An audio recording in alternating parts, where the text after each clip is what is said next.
આ વર્ષે આપણે સરદાર વલ્લભભાઈ પટેલની 150મી જન્મજયંતિ ઉજવી રહ્યા છીએ.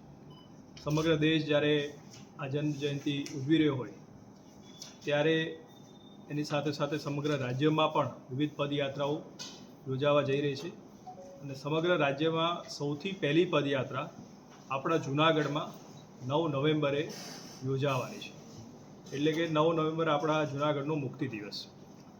જૂનાગઢને પાકિસ્તાન આ ચંગુલમાંથી છોડાવી અને ભારતનો અભિન્ન અંગ બનાવવામાં સરદાર વલ્લભભાઈ પટેલનો ખૂબ મોટો ફાળો રહ્યો છે.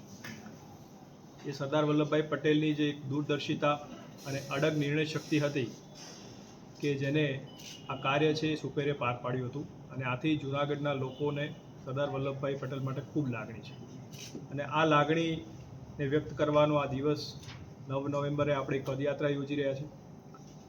રાજ્ય સરકારમાંથી માનનીય મુખ્યમંત્રીશ્રી આ પદયાત્રામાં જોડાવાના છે.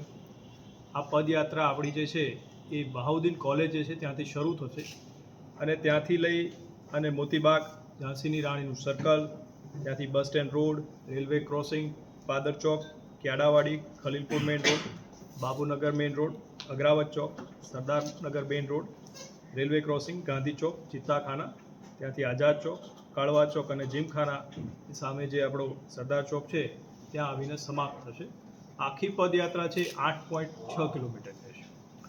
આખી જે વ્યવસ્થા અમે ઘણા દિવસથી એમાં યોજી રહ્યા છે અને ખાસ અગત્યનું એ છે કે આ સમગ્ર પદયાત્રામાં સમાજના વિવિધ વર્ગના લોકો પણ આમાં જોડાવા જઈ રહ્યા છે. એના માટે પણ અલગ અલગ એમની સાથે બેઠકો થઈ છે અને અમે વચ્ચે લગભગ 19 જેટલા સ્થળો એવા આખા રૂટ પર આઈડેન્ટિફાઈ કર્યા છે જ્યાં સાંસ્કૃતિક કાર્યક્રમો પણ યોજાશે. સમાજના અલગ અલગ વર્ગના લોકો પણ ત્યાં પદયાત્રાનું એ સ્વાગત કરવાના છે.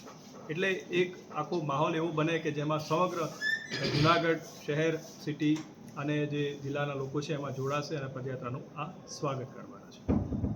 આ આખી પદયાત્રામાં આત્મનિર્ભર ભારત જે માનનીય વડાપ્રધાનશ્રીની એક હાકલ છે એને પણ આપણે સાંકળી લીધું છે અને એના માટે જે ઝાંસી રાણીનું કોટલું છે ત્યાં આપણે એક સ્વદેશી મેળાનું પણ એમાં આયોજન એમાં કરી રહ્યા છે. સાથે સાથે 562 જેટલા જે રજવાડાઓ છે એમને સરદાર વલ્લભભાઈ પટેલે ભારતમાં મેળવ્યા હતા તો એની એક યાદગીરી રૂપે એક સ્મૃતિવન બને એના માટે આપણે સબલપુર ચોકડી પાસે એક કોર્પોરેશનનો જે પ્લોટ છે ત્યાં આપણે 562 જેટલા વૃક્ષોને વાવી અને એક સ્મૃતિવનનું પણ આમાં આપણે નિર્માણ કરી રહ્યા છીએ. તો આપના માધ્યમથી શહેરીજનોને અને જિલ્લાવાસીઓને મારી આગ્રહભરી વિનંતી છે કે 9 તારીખે સવારે 7:30 વાગે આ પદયાત્રા જ્યારે રવાના થાય ત્યારે આપ મોટી સંખ્યામાં પદયાત્રામાં જોડાઓ અને સરદાર વલ્લભભાઈ પટેલ પ્રત્યે આપણી જે લાગણી છે એને આપણે ઉમળકાભેર આમાં વ્યક્ત કરીએ. સરદાર વલ્લભભાઈ પટેલની 150મી જન્મજયંતિના ઉજવણીના ભાગરૂપે સમગ્ર દેશમાં પદયાત્રાનું આયોજન કરવામાં આવ્યું છે.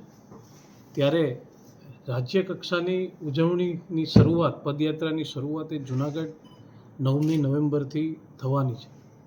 એટલા માટે કે 9મી નવેમ્બરે જૂનાગઢનો મુક્તિ દિવસ છે અને સરદાર વલ્લભભાઈ પટેલની આ જૂનાગઢને મુક્ત કરાવવામાં મુખ્ય ભૂમિકા, એટલે રાજ્ય કક્ષાની ઉજવણી અહીંયાથી થવાની છે.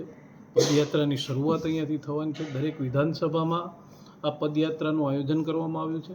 ત્યારે મારી જૂનાગઢના લોકોને વિનંતી છે કે આપણે સૌ આ પદયાત્રામાં જોડાય અને દેશ માટે જેમણે કામ કર્યું છે, એક નવા ભારતનું સપનું જે સરદાર વલ્લભભાઈ પટેલની કલ્પના હતી એ સપનાને સાકાર કરવા માટે આપણે પણ સહભાગી આ પદયાત્રામાં થઈએ એવી વિનંતી છે.